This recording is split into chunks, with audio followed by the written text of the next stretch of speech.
This morning on DC News Now, drying out after last night's storms, turning cooler and breezy to start the month of April.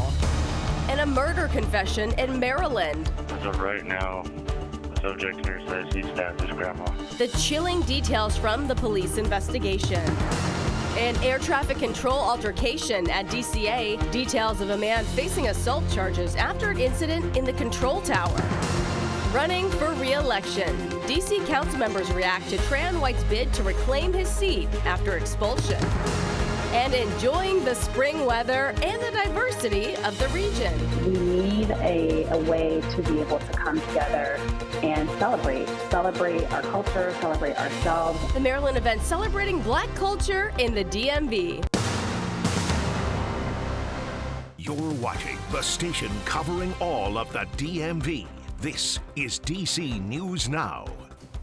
Well, good morning and thanks for starting your Tuesday with us here on DC News Now at 6 o'clock. I'm Tanaya Wright. Good morning, Jim. Corey James. We'll get the latest on the roads from Shanika in just a second. Let's start things off with Jackie for that forecast on this Tuesday morning. Good morning. Yeah, good morning. And on this April Fool's Day. Yeah. And this cold air, it's no joke. Not at all. Yeah, quite the difference from yesterday. I know everyone was enjoying the temperatures back in those low to mid 80s. Yeah, we're not going to be seeing that out there for the day today. And that's thanks to that cold front that's now well off the coast. Now, that cold front is the reason why we did have those thunderstorms late yesterday evening. Now that has since pushed its way out and taking all that rainfall with it. Tracking those drier conditions to kickstart your Tuesday, but those winds are picking up in the wake of that system. Those winds picking up out of the north and west. Sustained winds are 10 to 20 miles per hour. Wind gusts, though, are varying between 25 and close to 35 miles per hour to kickstart your Tuesday. So with that wind, it's making these air temperatures feel colder. We're starting off upper 30s to upper 40s, depending on your location, but it feels like we're into those lower 30s from Hagerstown to Winchester,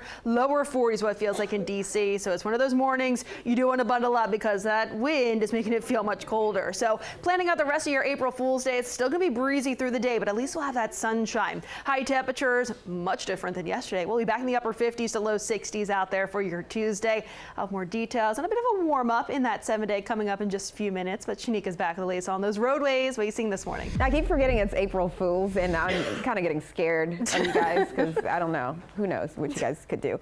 Anyways, we're looking at the Capitol Beltway, inner and outer loop. You're seeing more traffic past 650 New Hampshire Avenue. That's heading westbound. 495.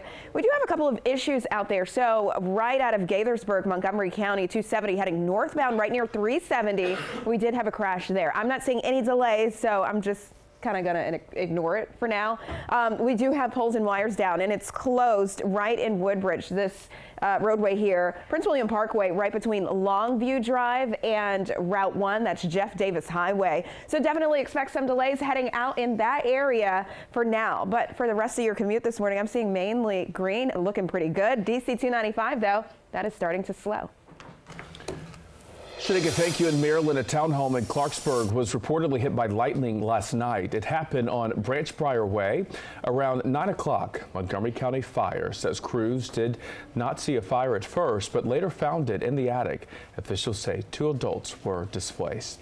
In Potomac, Maryland, new details in a disturbing case. A man admits to killing his grandmother, and we want to warn you, some of the details might be hard to hear. Prosecutors say 27-year-old Spencer Hamilton walked into the Rockville City Police Station on Sunday morning and told them he killed his grandmother at her home.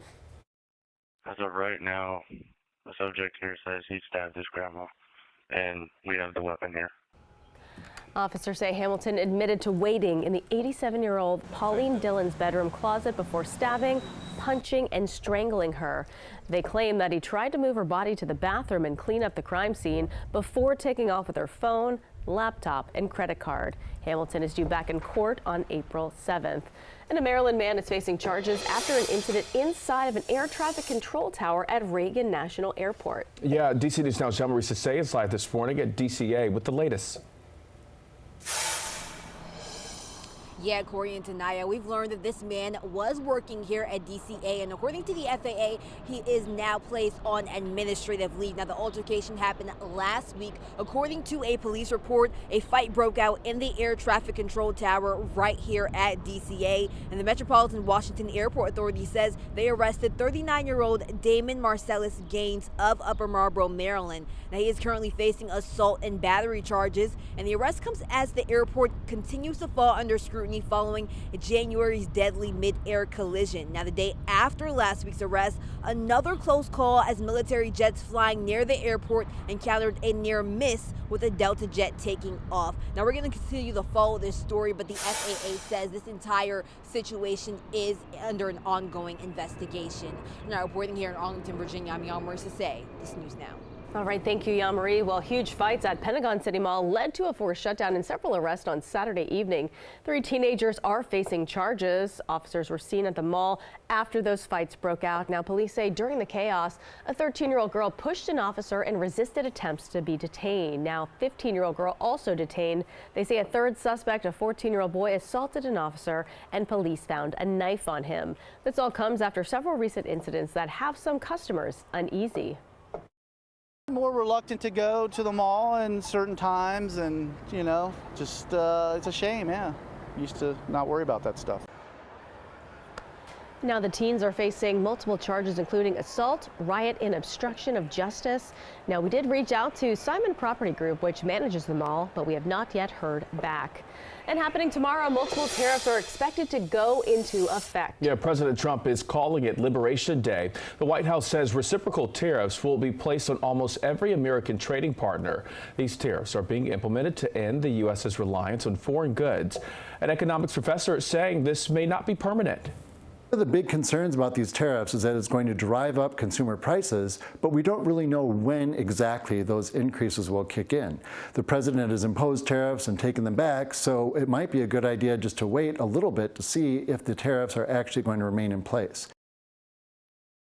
Products impacted could include natural gas, car parts, and computer chips, with a potential trade war brewing.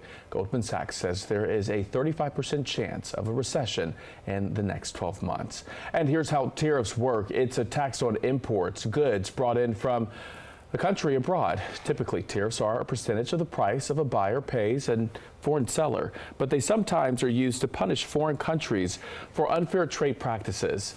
U.S. economists say in most cases, companies pass those higher costs to customers in the form of a higher price for goods. In the district, the mural at Black Lives Matter Plaza is now gone. This comes after it was announced earlier this month that it would be renamed and redesigned. Now, this was last month. Now, here's video of crews removing the lettering from the ground last week. Changes to the plaza were made after Georgia Republican Congressman Andrew Clyde introduced legislation to withhold federal funding from the district until that mural was removed and the plaza was renamed Liberty Plaza. One person tells us removing it was not necessary. I don't see how, Black Lives Matter on the road is like causing a disturbance in any type of way, but, The plaza and mural were designed in 2020 during protests following the murder of George Floyd. And happening tomorrow, Virginia's General Assembly is expected to meet for its reconvened session to go over the governor's budget amendment. Governor Glenn Youngkin made hundreds of proposed amendments to the budget. It includes allocating $25 million for scholarships to private schools. That is something Democrats oppose. The government also wants to take away state funding from law enforcement agencies that do not comply with ICE. If the amendments are rejected, Youngkin will have to decide whether to sign or veto the current budget bill. And in the district, ousted Councilmember Trayon White back in the spotlight, this after announcing plans to seek re-election for his old Ward 8 council seat. On Sunday, the former council member posted this photo on Instagram with the caption, "Re-election campaign starts tomorrow." White, who was expelled from his council seat in February, was indicted by the federal government last year, accused of accepting bribes in exchange for his influence on city contracts. Because he has not been convicted, White is still legally allowed to run. Still, there are some concerns. In order to function well, government has to have the respect of its citizens. And so, that obviously is implicated here. Now, more than a dozen people have filed petitions to run for the seat. That does not include White. Candidates have until April 17th to turn in 500 valid signatures. Election day is in July. And happening today, an important election for Wisconsin Supreme Court. Trump-backed nominee Brad Schimel is going up against Democratic challenger Susan Crawford. This race raking in more than $90 million.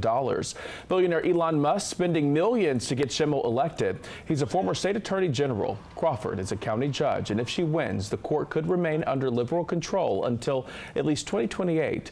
If Schimel wins, the majority will be on the line next year. And it's also election day in Florida. Democrat Gay Vallimont is taking on Republican Jimmy Patronis. This is for the 1st Congressional District. The election is to replace Matt Gaetz. He resigned last year after being investigated by the House for sexual misconduct. Meantime, in the 6th District, Randy Fine is going against Democrat Josh Will. They are looking to replace National Security Advisor Mike Waltz. A Democratic upset would jeopardize House Republicans' narrow majority in Congress. And starting next week, Fairfax County is launching the warning period for its school bus camera program. On April 9th, drivers who illegally pass stop school buses will get a warning. The grace period is going to end on May 12th. That is when a $250 fine will kick in. 50 cameras are set to be installed on Fairfax County school buses. And staying in Northern Virginia, Loudoun County Transit beefing up its weekend service starting this weekend. There's going to be new bus services for local routes. This includes extended fare-free buses with new services that will have stops between Leesburg and Dulles Town Center. Paratransit Sunday hours will also be extended. And the beautiful cherry blossoms remain the talk of the town. Tens of thousands of people flocking to the tidal basin over the weekend to check out those pretty pink blooms. This is a live look courtesy of the Trust for the National Mall and EarthCam. The visitors who came to see the famed cherry trees helped to break records on the Metro too. Spumata says Saturday was the single busiest day on the rails since 2019 with 710,000 rides. 131,000 of those trips were to the Smithsonian Station. That's the closest stop to the tidal basin. And then Sunday, it was the busiest day since 2015 with 418,000 rides.